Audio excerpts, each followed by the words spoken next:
Right now, as oil prices blast through $110 a barrel, every financial network on the planet is pointing its cameras at the same place.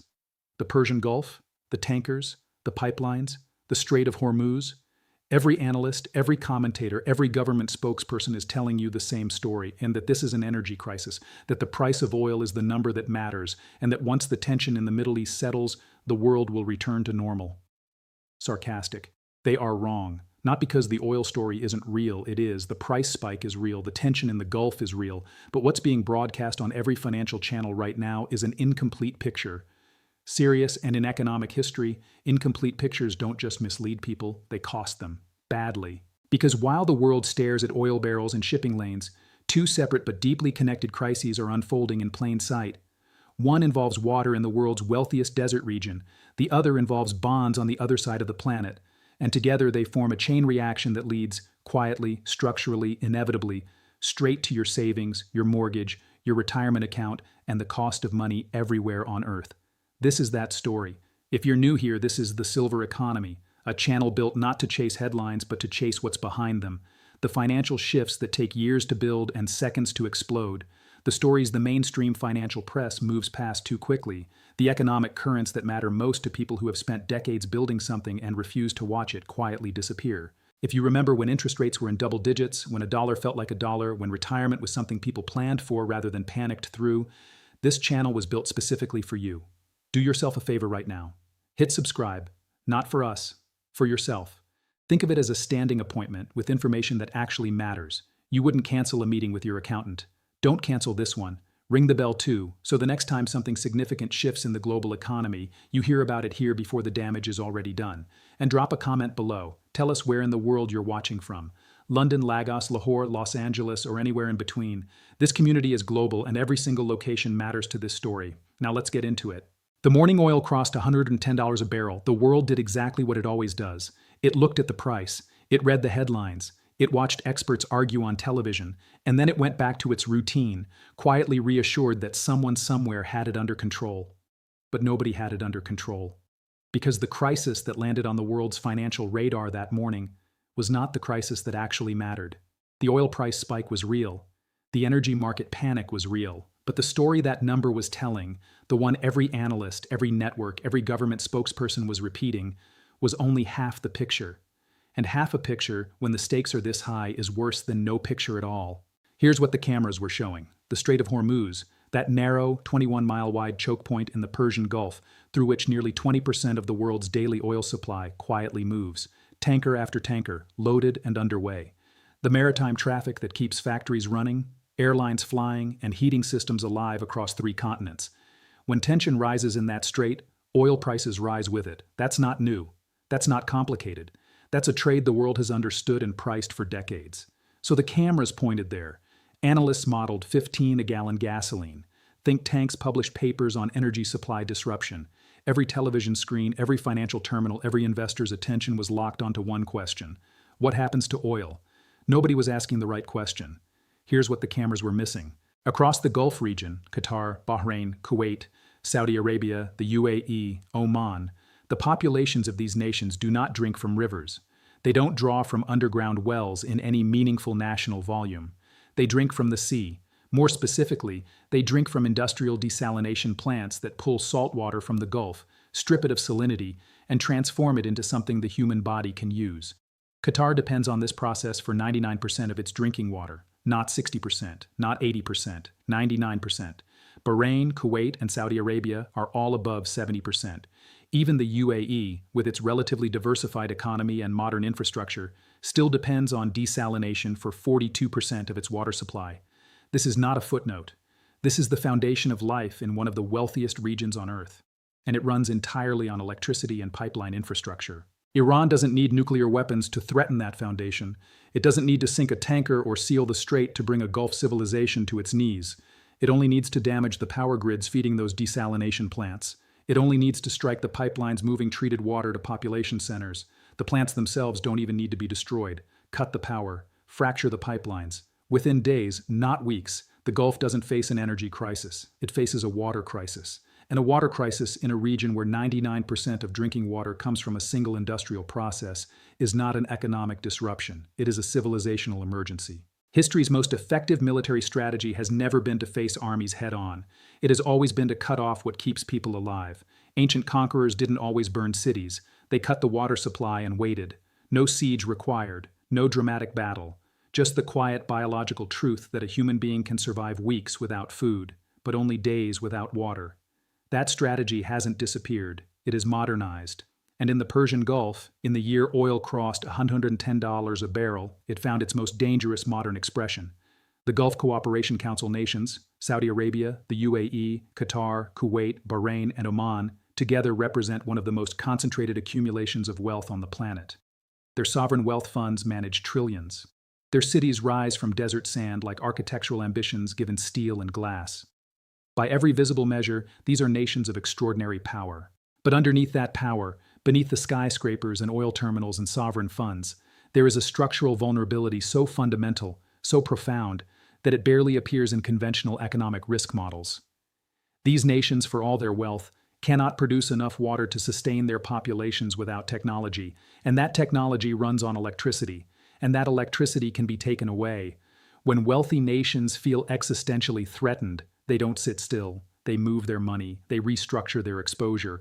They quietly, and without announcement, begin repositioning their capital out of vulnerable assets and into safer ones. Gulf sovereign wealth funds managing hundreds of billions of dollars don't need to announce these moves. They simply make them. And when they do, the tremor doesn't stay in the Gulf. It moves through global bond markets. It passes through currency exchanges. It travels along financial cables until it arrives, as all great financial tremors eventually do, at the economy that sits at the other end of the thread, Japan. Japan is not a reckless economy. It is not poorly managed. In fact, the opposite is true. Japan is one of the most disciplined, most methodical, most carefully constructed economies in the modern world. Its people save obsessively. Its institutions plan in decades, not quarters. Its central bank has for years performed a balancing act so technically demanding that most economists simply watch it with a mixture of admiration and quiet dread. But no amount of discipline can protect a nation from the mathematics of its own geography. Japan is an island, mountainous, ancient, beautiful, and almost entirely without natural energy resources. No meaningful oil reserves, no domestic gas supply capable of powering a modern industrial economy. Every single day, Japan imports nearly every drop of fuel it burns. Every factory, every power plant, every cargo ship, every train. All of it imported, all of it purchased on global markets, all of it denominated in US dollars.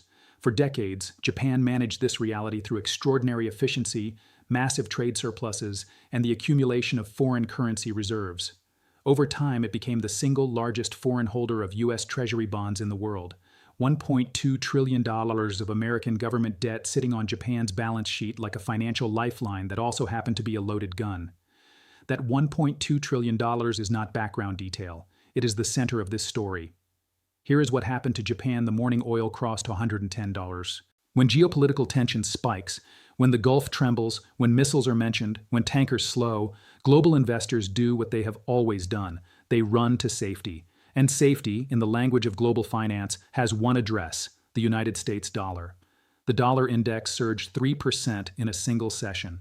In currency markets, that is not a small move. That is a seismic event. And as the dollar surged, every other currency was pushed downward, none more severely and none more dangerously than the Japanese yen. The yen didn't weaken gradually. It didn't drift lower over weeks of quiet deterioration. It fell in hours. And as it fell, Japan's energy bill, already climbing with oil prices, began to multiply in a way that no headline number captured. Because Japan doesn't buy oil at the price the world sees on its tickers. Japan buys oil in yen converted to dollars. And when the yen is collapsing, the conversion itself becomes a punishment layered on top of the commodity price. The world saw oil at $112 a barrel. Japan was effectively paying $130, possibly $140, because the damage was buried inside the exchange rate, invisible to every analyst staring at the commodity price, and completely devastating to every institution managing Japan's energy import bill. Their currency was broken, their energy costs were exploding, and the third largest economy on Earth was beginning to feel something it had not experienced in a very long time: genuine, structural, inescapable financial pressure. A nation under this kind of pressure has limited choices. It can raise interest rates to defend its currency, but Japan's rates have been near zero for decades, and raising them aggressively risks collapsing an entire domestic bond market built on the assumption of permanently cheap money. It can draw down foreign reserves, but reserves are finite, and currency markets know how to count. Or it can do the one thing that sends a shockwave through every financial market on Earth. It can sell its US Treasury bonds, $1.2 trillion of them, not all at once, perhaps not even deliberately at first, but when a nation needs to raise dollars quickly, to defend its currency, to pay its energy bills, to stabilize its financial system. It sells what it has. And what Japan has, more than any nation on Earth, is American government debt. US Treasury bonds are not simply America's debt. They are the world's financial foundation. The interest rate on a Treasury bond, the so-called risk-free rate, is the baseline from which every other financial instrument on Earth is priced. Mortgages, corporate loans, credit cards, emerging market bonds, government borrowing costs in every country, all of it is built on top of that foundation. When Japan sells treasuries, bond prices fall. When bond prices fall, yields rise. When yields rise, the risk-free rate climbs. And when the risk-free rate climbs, the cost of money rises, not just in America, but everywhere. The entrepreneur trying to secure a business loan finds the terms have tightened. The family planning a home purchase discovers their mortgage rate has jumped. The government managing national debt finds its interest payments growing, consuming budget that was supposed to go somewhere else entirely. This is not theory. This is the transmission mechanism through which a water crisis in the Persian Gulf, a crisis most financial analysts never even identified, travels through Japan's balance sheet and lands, invisibly but precisely, inside the financial lives of ordinary people who have never heard of the Strait of Hormuz, cannot locate Bahrain on a map, and simply want to know why everything just got more expensive. In a conventional oil crisis, the response strategy is well understood. Hedge energy exposure, rotate into commodities, monitor supply chain disruptions. The variables are familiar. The models exist. Most experienced investors know the drill. But this crisis does not follow that playbook. Because this crisis was never fundamentally about oil. It ran from Gulf water security to sovereign wealth fund repositioning, from yen collapse to treasury bond liquidation, from rising global borrowing costs to tighter credit conditions for businesses that believed they had no exposure whatsoever to Middle Eastern geopolitics. No business is insulated. No portfolio is immune. No retirement account is too far removed. The investors and decision makers who navigate this period strategically, who come through it not just intact but positioned, are the ones who stopped asking what oil is doing and started asking what Japan is holding. They are the ones treating yen volatility not as a currency story, but as an early warning system for US interest rate pressure. They are watching Gulf sovereign wealth fund flows not for entertainment, but because those flows are the first signal of where institutional money is moving before the public narrative ever catches up. The chain that connects a water pipe in the Arabian Gulf to a mortgage in Manchester, a retirement account in Melbourne, and a startup's financing round in Mumbai is real. It is already in motion.